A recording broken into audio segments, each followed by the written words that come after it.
So what is sleep? We know that it's important, it's key to a healthy brain.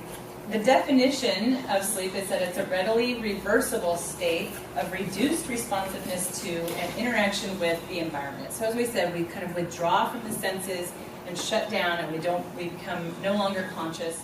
Because we're unaware of what's happening in the inner world while we are asleep, it is imperative that in our waking state, we practice techniques for sleeping in a healthy and enlightening manner. And you know, I mean, all of us know when you don't get good sleep, especially if it's for many nights in a row or even a couple of nights in a row, our brains are fuzzy, they don't work as well, they seem unclear, you can be irritable, forgetful, it's easier to become impaired, and the more you go without sleep, the worse this gets. Why is sleep so important, especially for mental health and for things like chronic pain? And specifically, sleep loss interacts with a lot of health conditions and diseases, but chronic pain and pain in general, as you can imagine, and it's not just pain, but pain keeps people awake, and sleep deprivation makes pain worse. So it becomes kind of this vicious cycle. And so, yeah, sleep loss worsens pain and stress and many different illnesses. And, oh my God, this list is not even a complete list, but studies have shown each of these individually that increases risk for heart disease, obesity, diabetes, stroke, depression, infections.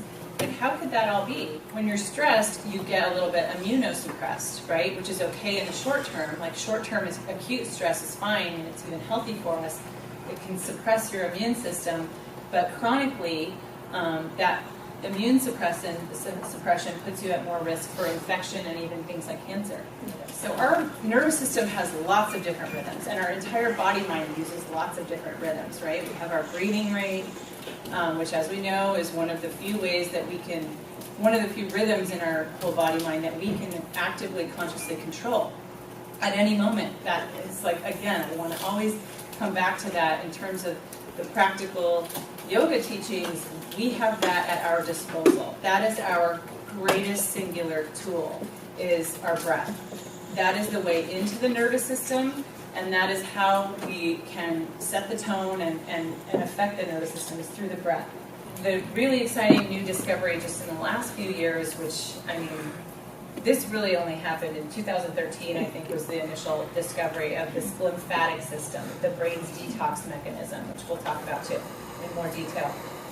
The lymph system drains toxins out of the body, and nobody can ever figure out how the brain gets rid of dirt, and the toxins and the waste that it makes. Your brain is the most active organ in your body all the time. How does it get anything out of there? It's now been shown in humans as well as animals. So we'll talk more about that lymphatic system, about how the brain detoxes and how it happens during sleep. And that's a big reason why we're starting to understand that sleep is so important.